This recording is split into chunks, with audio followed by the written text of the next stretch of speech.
পড়ছিলাম ভালোবাসি কও কলমে নুজাইফা নুন পর্ব সংখ্যা 50। কংগ্রেচুলেশন মিস্টার পরাগ, আপনি বাবা হতে চলেছেন। কথাটা কানে যেতেই পরাগ কয়েক সেকেন্ড নিথর হয়ে দাঁড়িয়ে রইল। নিজের কানকেই বিশ্বাস করতে পারছে না সে। ধীরে ধীরে তার চোখ জোড়া ঝাপসা হয়ে উঠল। ঠোঁটের কোণে অজান্তেই এক চিলতে হাসি ফুটে উঠল, যে হাসি বহুদিন তার মুখে দেখা যায়নি। বুকের ভেতরটা অদ্ভুত এক উষ্ণতায় ভরে উঠল। মনে হলো হৃদস্পন্দন হঠাৎ করেই আরো জীবন্ত হয়ে উঠেছে। পরাগ গভীর শ্বাস নিল, উৎফুল্ল গলায় বলল, সত্যি আমি বাবা হতে চলেছি? ডক্টর প্রসন্ন মুখে বললেন, হ্যাঁ, সব রিপোর্ট পজিটিভ। 2 মাস চলছে, আপনি সত্যিই বাবা হতে চলেছেন। মুহূর্তেই পরাগের চোখের কোণে জমে থাকা জল গড়িয়ে পড়ল। সে দ্রুত মুখ ঘুরিয়ে নিল। নিজের দুর্বলতা কারো সামনে প্রকাশ করতে চাইল না। এতদিন যে শূন্যতা বুকের ভেতর নিঃশব্দে কাতার মতো বিঁধেছিল, আজ হঠাৎ করেই তার ভেতর আলো চলে উঠল। পরাগ আর এক মুহূর্ত বিলম্ব করল না, ছুটে গেল পাপড়ির কাছে। পাপড়ির চোখ বন্ধ করে বিছানায় পড়ে রয়েছে। পরাগ মন্থর পায়ে পাপড়ির দিকে এগিয়ে এলো। পাপড়ির কপালে আলতো চুমু দিতেই পাপড়ির চোখ খুলল। নিচু গলায় বলল, তুমি এখনো আমার উপর রেগে আছো? রেগে থাকার কাজ করলে রেগে থাকবো না? তুমি জানো তুমি কি করেছ? পাপড়ি পরাগের কপালে ঠোঁট ছুঁয়ে দেয়। আহ্লাদির স্বরে বলে, সরি গো, সরি, অনেক অনেক সরি। মশারিতে যতগুলো ফুটো থাকে ততগুলো সরি। তুমি কি সত্যি আমাকে ভালোবাসো পাপড়ি? এটা কেমন প্রশ্ন? তুমি আমার একটা মাত্র বর, বরকে ভালোবাসবো না? ভালোবাসলে আমার কাছে কিছু গোপন করতে না। পাপড়ি মাথা নিচু করে বলে, পুনরায় সরি। সরি বললে সব সমস্যার সমাধান হয়ে যায় না পাপড়ি। যদি বড় কোনো অঘটন ঘটে যেত? আমি জানতাম তোমার ডিউটি ছিল।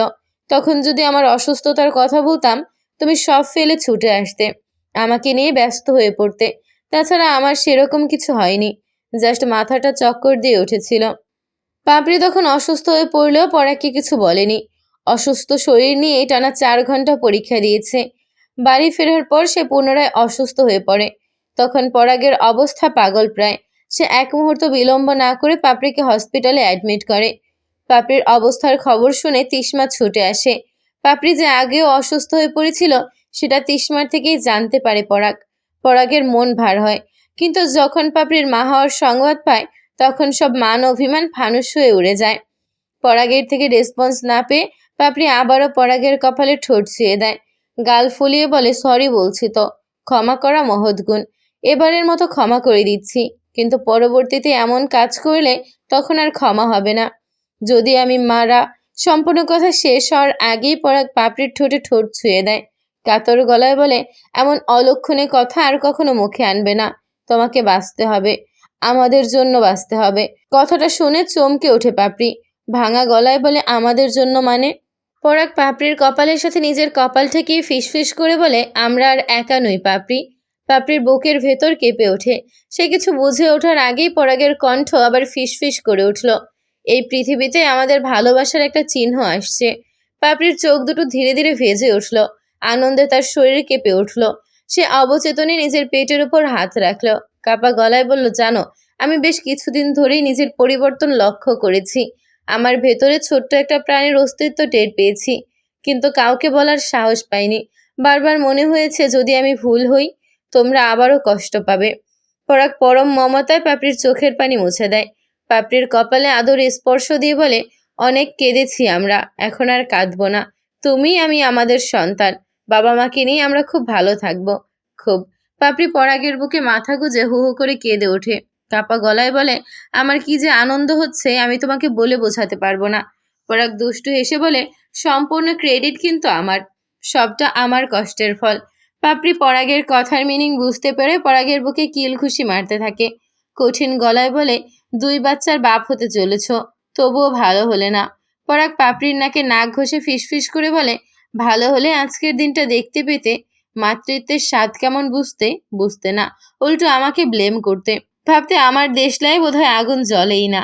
পাপড়ি কিছু বলার আগেই নয়না বেগম হন্তদন্ত হয়ে কেবিনে প্রবেশ করে। নয়না বেগম বাড়িতে ছিলেন না, জরুরি তলবে বাপের বাড়ি গিয়েছিলেন, কিন্তু পাপড়ির অসুস্থতার কথা শুনে তিনি আর বসে থাকতে পারেননি। পাপড়িকে দেখতে ছুটে এসেছেন। নয়না বেগমকে দেখেই পরাগ কেবিন থেকে বেরিয়ে যায়। নয়না বেগম পাপড়ির পাশে বসেন। পরম মমতায় পাপড়ির মাথায় হাত বুলিয়ে দেন। পাপড়ির কপালে চুমু দিয়ে বলেন, প্রথমবার যখন তোর প্রেগনেন্ট হবার খবর শুনি কেন যেন আমি খুশি হতে পারিনি। হয়তো আল্লাহ আমার উপর নারাজ হয়েই তোর বাচ্চাটা আমাকে তুই ক্ষমা করে দিস মা। আমি এতিমের উপর অনেক জুলুম করেছি। পাপড়ি নয়না বেগমের হাত দুটো নিজের মুঠোয় পড়ে নেয়, কাতর গলায় বলে, তুমি যেদিন থেকে আমাকে মা ডাকার অধিকার দিয়েছ সেদিন থেকে আমি তোমাকে আর আমার গর্ভধারিণী মাকে আলাদা চোখে দেখি না। তুমি মা, তোমার অধিকার আছে আমাকে শাসন করার, মারার, বকার। তুমি বকবে আবার তুমিই তো ভালোবাসবে, তাই না? নয়না বেগম পাপড়িকে বুকে জড়িয়ে নেন, চোখে মুখে অজস্র চুমুতে ভরিয়ে দেন, বলেন, হ্যাঁ ভালোবাসবো, খুব ভালোবাসবো আমার মেয়েকে। নয়না বেগম একটু থেমে আবার বলেন, জানিস মা, আজকে আমার খুব আনন্দ হচ্ছে। আমার বুড়ো বয়সের সঙ্গী আসতে চলেছে। তুই শুধু পেট থেকে বের করে দিবি, এরপর সব দায়িত্ব আমার। কিছু একটা ভেবে পাপড়ির মন খারাপ হয়ে যায়। পাপড়ি ধরা গলায় বলে, আমার যদি মেয়ে হয় তুমি রাগ করবে মা? ধুর পাগলি, রাগ করব কেন? ছেলে মেয়ে আল্লাহর দান, আল্লাহ আমাদের যা দিয়ে খুশি থাকবেন আমরা তাই নিয়েই খুশি থাকব। নয়না বেগমের কথা শুনে পাপড়ির বুকটা হালকা হয়ে আসে। এতক্ষণ যে অজানা ভয়টা বুকের ভেতর গুটিসুটি মেরেছিল সেটার উপর যেন কেউ আলতো করে হাত বুলিয়ে দিল। সে ধীরে চোখ বন্ধ করে গভীর শ্বাস নেয়, মনে মনে বলে, তুমি আমার জীবনে এসে সব কিছু বদলে দিয়েছো পরাগ। যে জীবনটা একসময় ধূসর আর ভয় ভরা ছিল তুমি সেখানে আলো জ্বালিয়ে দিয়েছ। তুমি আমার জীবনে এসে শুধু ভালোবাসা দাওনি, তুমি আমাকে বাঁচতে শিখিয়েছ। যখন আমি নিজেকেই হারিয়ে ফেলেছিলাম তখন তোমার একটা ছায়াই আমার পৃথিবী হয়ে উঠেছিল। তুমি আমার জীবনে না এলে আমি জানতামই না জীবন এতটা সুন্দর হতে পারে। আমাকে সুন্দর একটা জীবন উপহার দেওয়ার জন্য তোমাকে অনেক অনেক ভালোবাসা পরাগ। আজ রাতে তোমাকে স্পেশাল ট্রিট দেব।